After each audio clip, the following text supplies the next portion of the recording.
An outspoken former GOP presidential candidate has made headlines for standing solo against his party. In the new biography, Romney: A Reckoning, author McKay Coppins shares Utah Senator Mitt Romney's take on Republican leaders.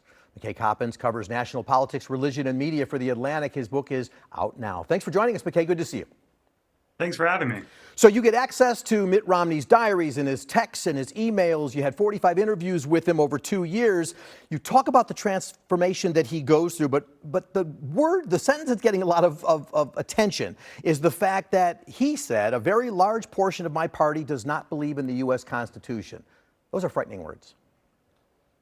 Yeah, I think that this is the reason he ultimately decided to spend so much time with me and cooperate for the book. He is very alarmed about what has happened to his political party. He believes that there is this creeping authoritarianism that has found a home in the GOP. And what he's seen inside the Senate over the last few years is an epidemic of kind of careerism and cravenness among his colleagues who feel that they have to back Donald Trump and his, lies about the election and other kind of strongman tactics in order to get reelected. And he thinks that the trickle-down effect of that is that more and more Americans, especially in his party, are losing confidence in core democratic values, and that he wants this book to sort of be a warning about what's happening. And he has many choice words for a lot of his colleagues. I'm going to kind of skip that with you today because I found it interesting that when Romney would watch Trump rallies, you wrote that, in fact, he was more shocked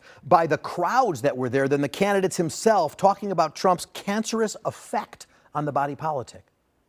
And that's really what I think startles him most about Donald Trump. He's known Trump for decades. I write in the book about his first kind of weird meeting with him back in the early 90s.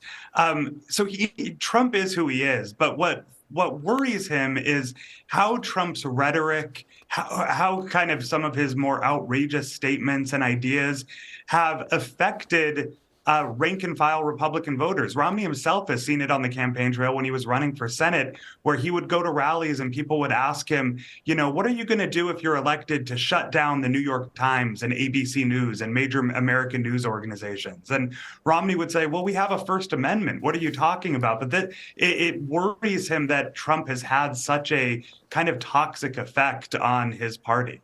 So with all that behind, Trump wins. Romney didn't think he would win. You write that. At the same time, then he gets a phone call from Trump basically saying, come interview for the position of Secretary of State. With everything Mitt Romney had to say, shocking that he went, but he did go. He met Trump. He had a series of conditions that you lay out, like weekly meetings with the president. He would have say in terms of, sub-cabinet positions and that kind of thing. But Trump looked at him, and his best compliment for Romney was, you're right out of central casting. But in the end, Romney couldn't do it.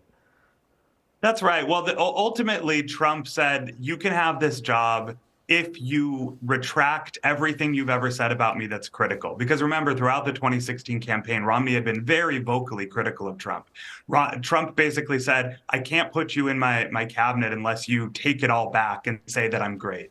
And that was just a line too far for Romney. He said it would be ridiculous to take it all back. And so he lost the job. But he says in retrospect, it's a good thing it didn't work out because he doesn't think he would have lasted very long in the Trump administration. When it came to the impeachment moments, Romney, one of the few Republicans who voted for it. But what I found fascinating in your writing is Romney approached the impeachment like it's a 101 course in college. I mean, he reread Hamilton's Federalist 65, definitions of high crimes and misdemeanors, on. And in the end, though, Romney looks at the results and says, you know what, this wasn't a trial, it was a political process. Well, what really disappointed him was that with very few exceptions, almost every Republican in the Senate did not treat this as a trial. They didn't see themselves as impartial jurors, as Romney thought they should be. They all went into it hell-bent on stopping Democrats from impeaching Trump.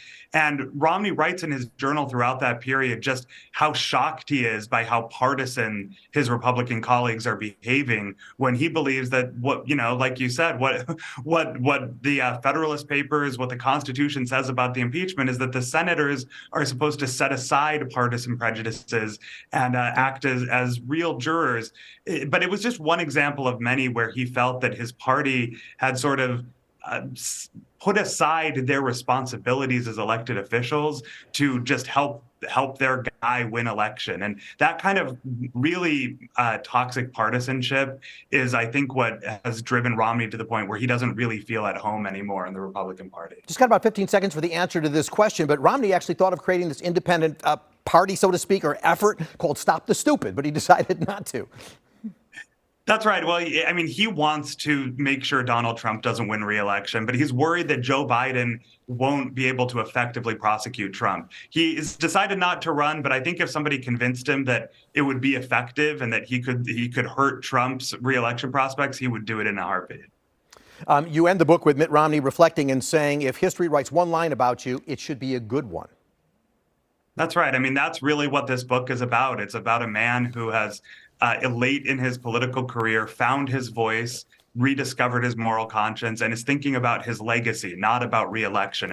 And his hope, and my hope, is that more of our elected officials start to think about their lives in those terms. Congratulations. Romney: A Reckoning is available now. Check out the book event at University of Chicago, November 1st. You can find more information at politics.uchicago.edu. Romney: A Reckoning, out now wherever fine books are sold. And join me Sunday at 9 a.m. for WGN TV Political Report right here on WGN. We'll be back with more news in just a moment.